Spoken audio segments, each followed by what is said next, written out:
बिस्मिल्लाहिर्रहमानिर्रहीम। मोहतरम दोस्तों, आप तमाम सुनने वालों को मेरा खुलूस भरा अस्सलामु अलैकुम। उम्मीद है आप तमाम लोग खैरियत से होंगे और अल्लाह ताला से दुआ गो हूँ कि वो तमाम मुसलमानों को अपनी रहमत के साए में रखे, आमीन।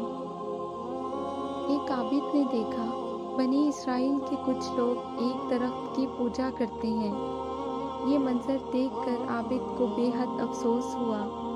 उसने सोचा क्यों ना वो ये दरख्त काट दे। चुनांचे ये ख्याल आते ही वो शख्स अपने घर की तरफ चल पड़ा। घर पहुंचकर कुल्हाड़ा उठाया और दरख्त काटने की नीयत से घर से निकल खड़ा हुआ। अभी रास्ते में ही था कि शैतान इंसानी सूरत में उसके सामने आ गया और कहने लगा, ए बंदाए खुदा, तुम ये फजूल काम क्यों करना चाहते हो? तुम्हें वो दरख्त काट कर क्या फ़ायदा हासिल होगा? शैतान की इस बात पर आबिद को बेहद गुस्सा आया। वो शैतान से उलझ पड़ा। चंद लम्हों में दोनों गुत्थम गुत्था हो गए। बिल आखिर शैतान नीचे गिर पड़ा और आबिद उसके सीने पे चढ़ बैठा।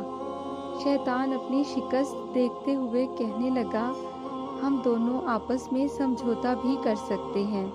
तुम वो दरख्त ना काटो। मैं वादा करता हूँ कि मैं रोज़ाना तुम्हें 2 दिनार दिया करूँगा। तुम उन 2 दिनार से अपनी ज़रूरियात भी पूरी कर सकते हो और गरीबों की भी मदद कर सकते हो। तुम्हें 2 दिनार तुम्हारे तकिए के नीचे रोज़ाना मिल जाया करेंगे। शैतान की इस बात पर आबिद राज़ी हो गया और दरख्त काटे बगैर ही वापस घर की तरफ लौट गया। 2 दिन तक तकिए के नीचे से 2 दिनार मिलते रहे, मगर तीसरे दिन ये सिलसिला बंद हो गया। आबिद ने कुछ सोचा, उसे बेहद गुस्सा आया, मगर फिर भी उसने कुछ देर इंतज़ार किया, मगर आज 2 दिनार उसे ना मिले। वो गुस्से में कुल्हाड़ा उठाकर दरख्त काटने के लिए घर से निकल पड़ा। आज फिर उसे रास्ते में शैतान खड़ा नजर आया। शैतान आबिद से कहने लगा, कहाँ जा रहे हो? आबिद ने शैतान से कहा, मैं दरख्त काटने के लिए जा रहा हूँ। तो शैतान ने आबिद को कहा, मैं तुम्हें हरगिज़ वो दरख्त काटने नहीं दूंगा। इस मर्तबा फिर दोनों गुत्थम गुत्था हो गए, मगर इस बार शैतान ने आबिद को ज़ेर कर दिया और उसके सीने पे सवार हो गया और आबिद से कहने लगा, अगर तूने वो दरख्त काटने के बारे में सोचा भी तो मैं तुझे जान से मार दूंगा। आबिद खौफज़दा हो गया और शैतान से कहने लगा, मैं उस दरख्त को अब हाथ भी नहीं लगाऊंगा, बस तुम मुझे छोड़ दो और मुझे ये भी बताओ कि पहले तुम ज़ेर हो गए, मगर आज तुमने मुझे चित कैसे कर दिया?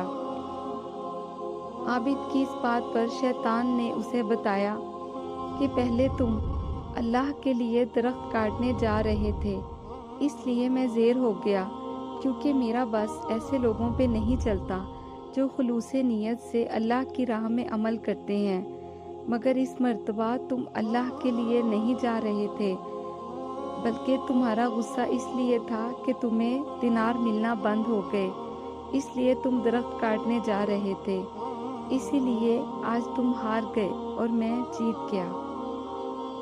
प्यारे दोस्तों, अल्लाह से उसके बंदों की मोहब्बत को आजमाने के लिए शैतान हमेशा से अपने मुख्तलिफ हथकंडों से मुसलमानों को वसवसे और लालच देकर गुमराह करता आया है।